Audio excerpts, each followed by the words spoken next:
Shalom, jumpa lagi hari ini di program We Must Know segmen Friendship yang saya beri judul Teman sama dengan Aset. Mari kita samakan persepsi terlebih dahulu. Kita semua adalah makhluk sosial. Apa artinya? Kita tidak bisa hidup sendirian. Kita butuh orang lain, kita butuh teman. Nah, kalau di dunia bisnis, kita menyadari bahwa teman sama dengan networking, sama dengan aset. Nah, kalau kita memahami bahwa teman adalah aset, maka yang akan kita lakukan adalah satu, memilih aset yang baik, dua, memelihara atau menjaga dengan baik-baik aset yang kita sudah punya. Nah, di dalam kita berteman, itu harus ada yang namanya proses take and give. Kita nggak mungkin kepingin menang sendiri atau selalu untung, sedangkan teman kita itu yang rugi, atau mungkin posisinya sebaliknya. Oleh karena itu, kita butuh hubungan yang saling memberi, saling mengerti, ya kan? Nah, kalau begitu, maka hubungan itu akan menjadi baik. Saya merasa nyaman berteman dengan dia, dia pun nyaman berteman dengan kita. Nah, di dalam proses berteman ini, itu pasti ada pengorbanan. Apa aja yang biasanya perlu kita korbankan? Yang pertama adalah korban waktu. Korban tenaga, korban pikiran, korban uang, korban perasaan, dan sebagainya. Korban waktu apa artinya? Kita untuk bisa menjadi teman, memiliki hubungan yang baik itu butuh proses waktu. Nggak mungkin orang yang baru kenal langsung menjadi teman akrab. Butuh waktu. Waktu mungkin jalan bersama, bermain bersama, melakukan hal yang bersama-sama.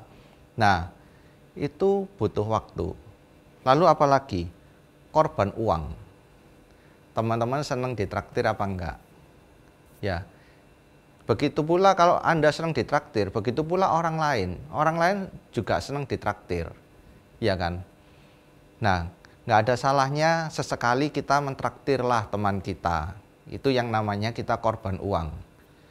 Firman Tuhan katakan, gunakan mamon untuk mengikat persahabatan. Ya kan? Nah, lalu korban perasaan. Apa yang dimaksud dengan korban perasaan?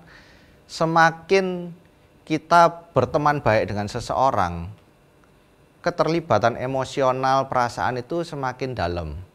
Nah, jadi ya mungkin ada kalanya gesekan atau salah paham, itu yang namanya korban perasaan. Tapi nggak apa-apa. Yang paling penting adalah bagaimana kita itu bisa dengan dewasa menyikapi dengan bijaksana, ya kan, permasalahan yang ada. Nah, teman-teman bedakan ya antara kenalan dengan teman. Kebanyakan orang itu salah persepsi, mispersepsi. Hanya sekedar kenal sudah dianggap teman. Yang saya maksud di sini teman itu orang yang bisa diajak jalan bersama, berbagi beban, berbagi cerita, bahkan berbagi impian. Betul ya? Itu gunanya teman. Nah, di sini saya mau membagikan 3 kriteria teman yang baik. Nah, yang pertama adalah Cingli. Cingli yang pertama saya maksud di sini adalah fair atau adil. Maksudnya apa? Ya kita itu harus, kalau dalam berteman kita itu harus fair. Maksudnya begini, ya bisa saling mengerti, saling memahami, saling berbagi, ya kan. Jangan maunya itu hanya yang dimengerti, dipahami. Kitanya ngalah terus, ya kita nggak mungkin mau dengan orang seperti itu. Harus fair dong, itu yang namanya Cingli. Lalu Cingli yang kedua itu apa? Bijaksana. Maksudnya apa? Teman itu tempat untuk berdiskusi. Misalnya saya ada satu topik atau satu kasus gitu ya. Saya akan cerita ke teman. Nah, Saya akan senang dengan orang yang bisa melihat sesuatu permasalahan itu secara objektif dan clear. Nah, lalu dia bisa memberikan jawaban, solusi, nasihat yang bijaksana. Sehingga kita katakan, oh ya, cingli ya omonganmu ini. Nah, lalu C yang kedua adalah cakap. Cakap yang dimaksud di sini adalah apa? Orang yang bisa diberi tanggung jawab dan selesai. Ya kan? Dikasih tanggung jawab, selesai. Orangnya disiplin, giat, kreatif, tekun, ulet, inovatif, ya kan? Nah, kalau kita punya teman yang cakap, kita ya pasti seneng dong, ya kan? Firman Tuhan katakan bahwa orang-orang cakap berdiri di hadapan raja-raja. Teman-teman jangan mau ya mencari teman yang males, nggak disiplin. Kalau dikasihin tugas, tidak bertanggung jawab, nggak beres. Seperti yang saya katakan di atas, teman itu adalah aset. Kalau kita memiliki aset yang nggak baik, ya hidup kita nggak akan kemana-mana. Tapi sebaliknya, kalau kita memiliki aset-aset yang baik, hidup kita ini akan cepat berkembang. Betul ya? Nah, lalu C yang ketiga adalah cinta Tuhan. Maksudnya apa? Orang yang mengerti dan melakukan firman. Orang yang menghidupi firman. Ya kan? Nah, kalau kita punya teman yang dia hidup dengan melakukan firman Tuhan, kita nggak usah khawatir, kita nggak usah takut.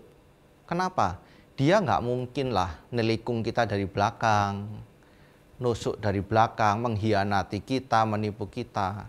Sebab yang membentengi hidupnya itu adalah firman Tuhan.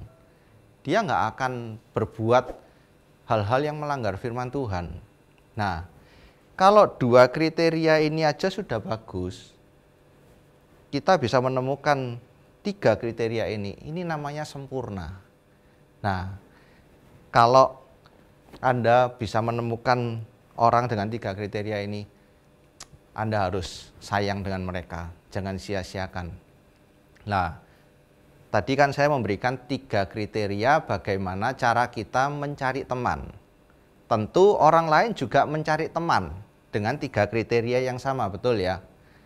Pertanyaan saya sekarang, sudahkah Anda memiliki juga tiga kriteria ini? Nah, ayo kita introspeksi, ya kan? Nah, pesan saya adalah jadilah individu yang memiliki 3C ini. Maka hidup kalian akan menjadi berkat bagi banyak orang. Apabila teman-teman ada tanggapan, ada komen, mungkin juga ada pertanyaan, silakan sampaikan komen Anda di bawah ini. Nanti tim kami akan membantu menanggapinya. Terima kasih, Tuhan Yesus memberkati.